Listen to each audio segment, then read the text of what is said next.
Naghahanap na nga ng mapapasukan itong kakalaro lang sa strong group na si Jordan Hedding, at alam nyo ba na kinumpirma pala talaga niya na interesado siyang pumasok sa PBA, which is dapat noon pa niya ginawa dahil taong 2020 nagpa-draft siya sa PBA. Special draft na pinili naman ng Terra Firma Jeep, at ngayon gusto niyang bumalik sa PBA. Pinagplanuhan daw ito agad ng SMB. Alam niyo kung bakit? Dahil ideal shooter nila yan. Rondé Hollis-Jefferson nangunguna sa best import race at dineklara na nga na siya ang best import ngayong conference dahil sa medyo malayong agwat na statistical points. Ngunit bago natin ipagpatuloy, kung nais niyong suportahan ang aking channel, just click subscribe and share. Nakapagdesisyon ng legit guard na to na lagi nating nakikita sa international scene na si Jordan Hedding, isang legit na shooting guard at napaka-veterano pagdating sa competition sa labas. Palalagpasin mo ba naman ang ganitong player? Mabilis din siyang maka-adapt sa kahit anong system sa mga liga sa labas, kaya paulit-ulit na kinukuha yan ng SGA. Nung nalaman ng SMB last week ang bagay na to, pinagplanuhan na umano ng SMB na kunin ito. Bakit kaya? Magtsatsaga bang SMB na maghintay kasi bawal i-trade agad ang mga first pick unless kung makapaglaro ito sa kanilang mother team ng isang taon? Una, ang SMB syempre lagi kong sinasabi sa inyo, aging na yung core nila. So si Chris Ross hindi pa naman gaanong nagsuslowdown, pero minsan ramdam mo na yan kasi nagkakaedad na, especially na naging halos fast pacing na ang mga PBA teams. Si Jordan Hedding swak sa posisyon na gagampanan niya bilang bagong Chris Ross. Kung ang Ginebra may bagong LA, ano pang SMB na may bago na rin Chris Ross? Pangalawa, si Hedding napaka-shooter at bonus pa yung experience sa internationals, kaya hindi na magkukumahog yan. Depende na lang kay Coach Gallant kung paano niya gagamitin si Hedding. Pangatlo, 28 pa lang si Hedding kaya malayo pang mararating. Mag-i-improve pa. Di ba kailangan nilang sustainable na guard?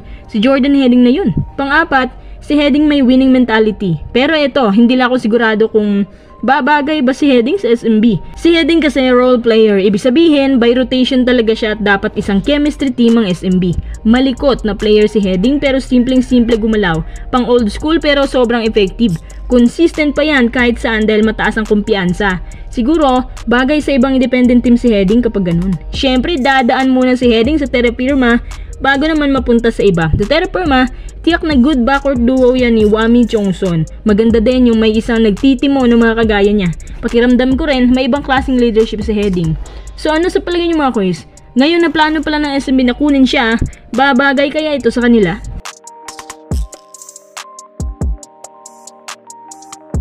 Dineklara na po sa PBA ang best import na si RHJ, gaya ng dati. Si RHJ kasi ngayon merong almost 58 SPs, habang hindi bumababa sa 28 PPG, 12.9 RPG at 6.4 APG ang average points niya ngayon. Pangalawa naman si Justin Brownlee may 50 SPs, habang nagkaka-average ng 28.3 PPG, 9.2 RPG, 5.8 APG na may 2.9 steals plus 1.9 blocks per game. Si Anusiki naman ang sumunod at si Aaron Fuller na may parehong 40 plus SPs. So dahil laglag yung dalawang team, kaya inaabang-abangan kung sino ang mananalo sa pagitan ni JB at RHJ. At ngayon kakapasok lang po ng balita na si RHJ na nga ang nanalo. Tsaka kita mo naman yung motivation, kasipagan niya sa rebounding, diba? Talagang may gusto siyang patunayan sa Ginebra. Sabi nga nila, masamang magalit yung mga taong hinahamon. Mas nasi-challenge pang lalo si RHJ ngayon dahil pakiramdam niya, ina-underestimate siya ni Coach Team. So totoo lang, tanging si RHJ lang naman ang problema ng Ginebra simulat sa pool. Tsaka mas hinigpitan ng nakapula ang pagbabantay sa kanya. Minsan pa nga 3, depende kung nasa loob si RHJ. Kung sa edad naman, ang layo ng comparison. Si JB pagod na nga sa series na to.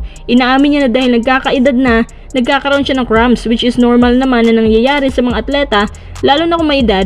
Naku, napapaisip tuloy ako sa Ginebra na baka papalitan na lang muna nila si JB sa darating na Commissioner's Cup. Hindi kasi inaasahan ng Ginebra na magiging ganito pala kahirap ang series. At yun na nga mismong ginagawa ng TNT, pinapagod nila si JB.